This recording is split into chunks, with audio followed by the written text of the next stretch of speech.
I used to love getting dressed up. Picking out my outfits, matching my accessories, feeling put together.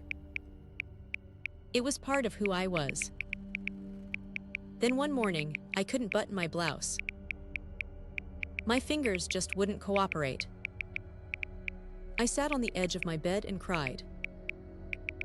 After 70 years of dressing myself, I thought, this is it. I'm losing my independence.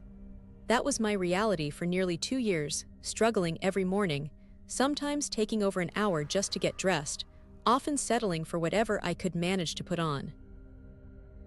I'm Margaret, and I never imagined something as simple as getting dressed would become my daily mountain to climb. Until I discovered there was another way. Looking back, it started gradually. The arthritis in my hands had been bothering me for years, but I'd always managed. Then came that winter morning when my fingers simply refused to work the way they always had. The buttons on my favorite blouse might as well have been tiny puzzles I couldn't solve. At first, I adapted. I avoided clothes with buttons.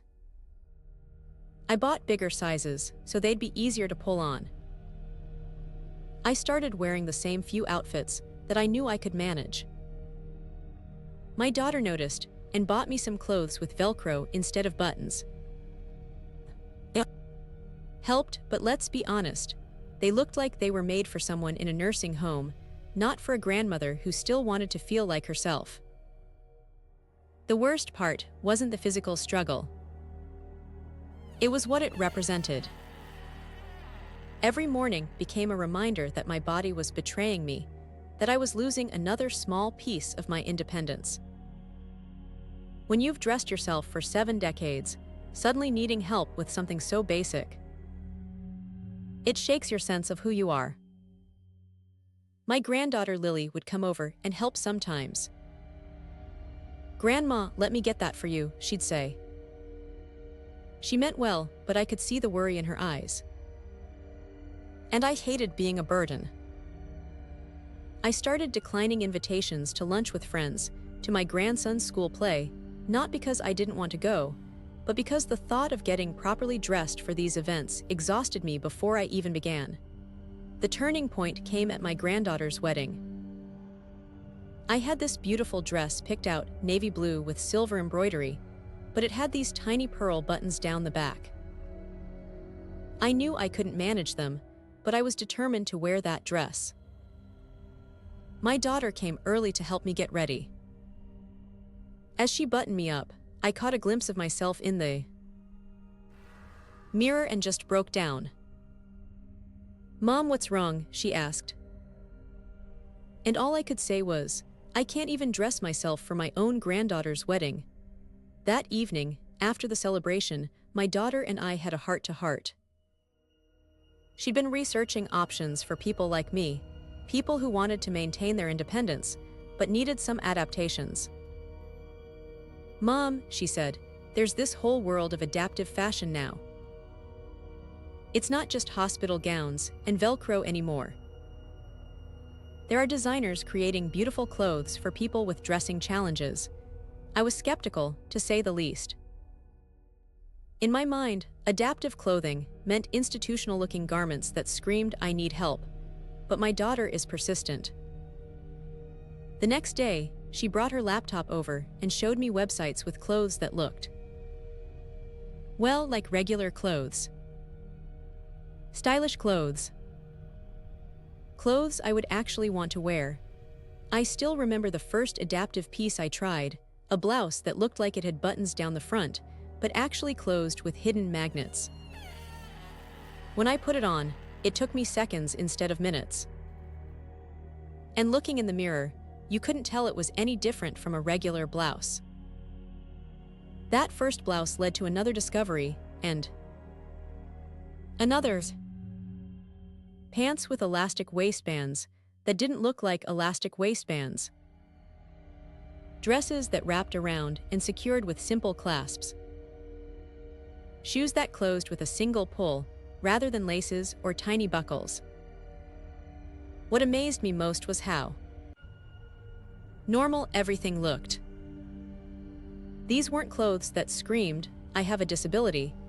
They were just smartly designed garments that happened to be easier to put on and take off.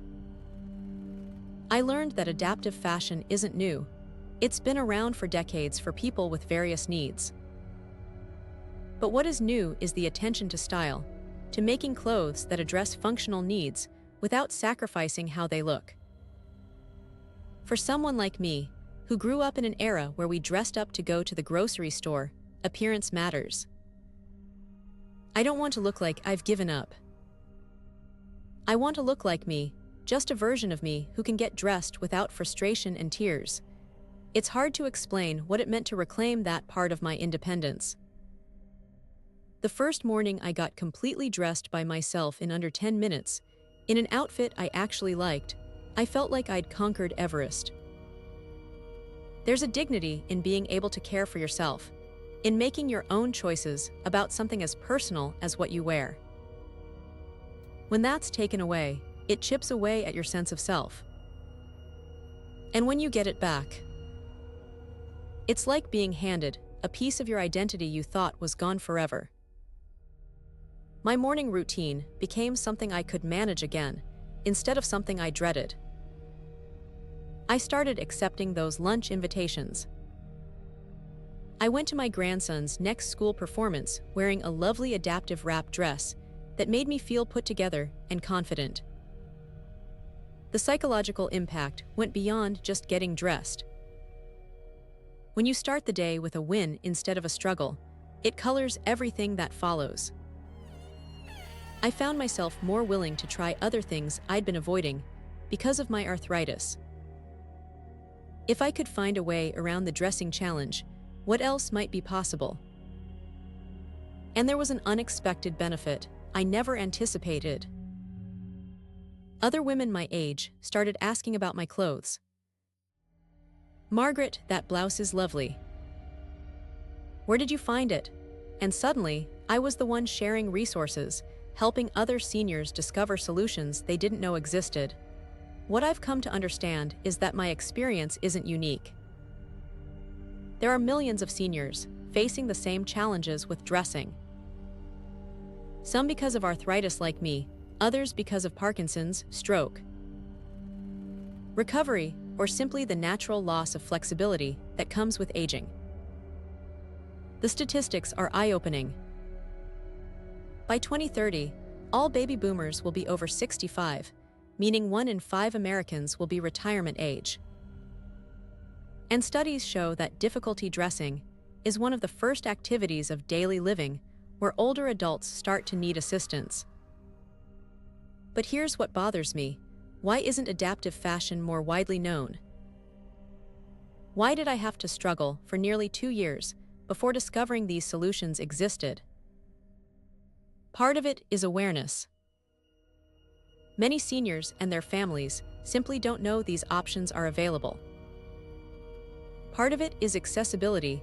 Adaptive fashion is still a relatively small market, and items can be harder to find than conventional clothing.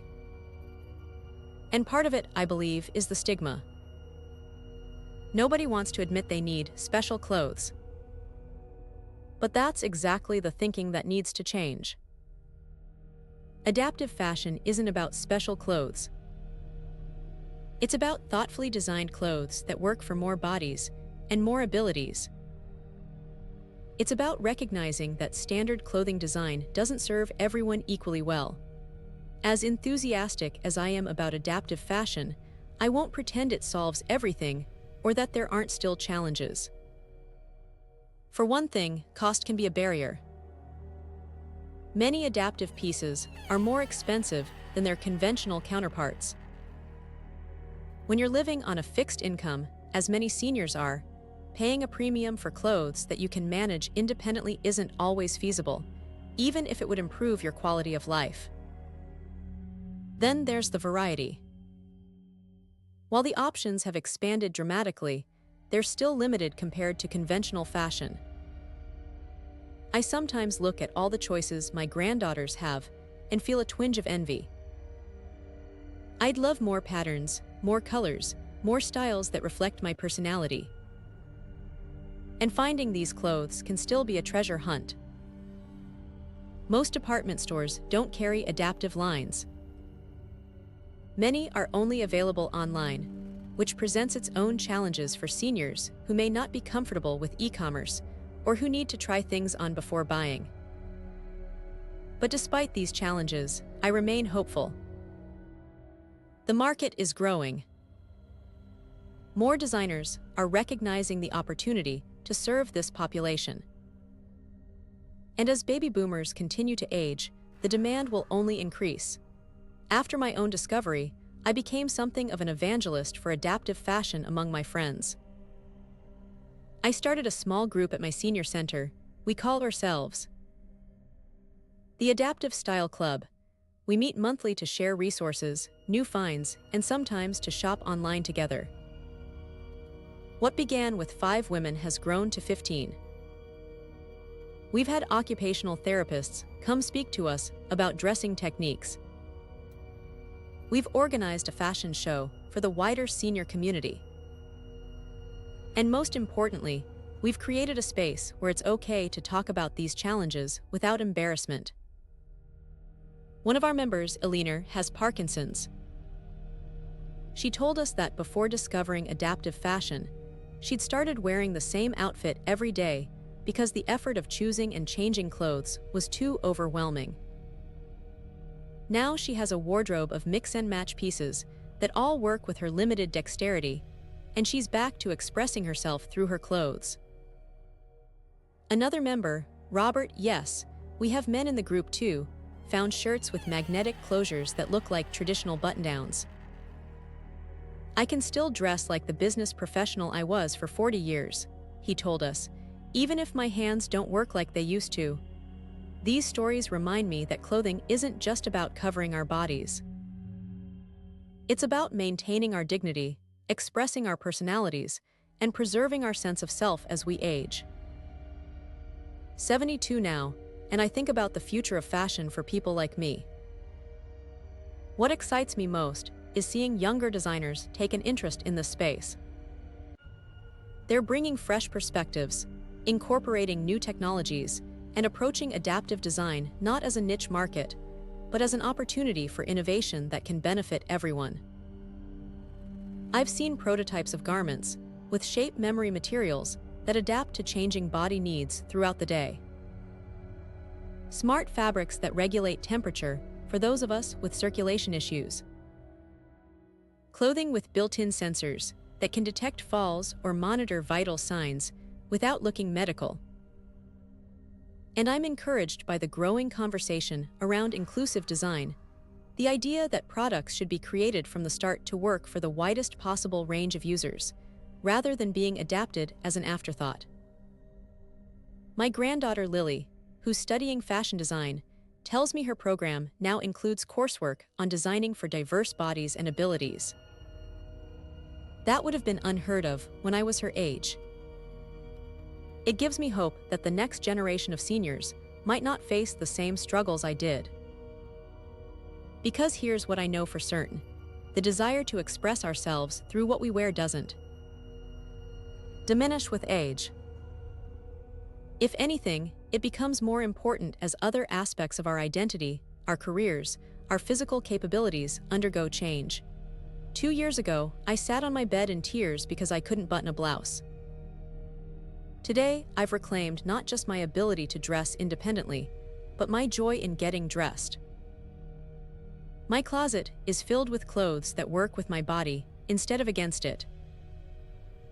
And more importantly, my calendar is filled again with lunches and activities and family events that I no longer avoid because of dressing anxiety. If you're struggling with dressing, or if you're caring for someone who is, please know that solutions exist. Adaptive fashion isn't perfect yet, but it's evolving rapidly. And finding clothes that work for you can be life-changing in ways that go far beyond your wardrobe.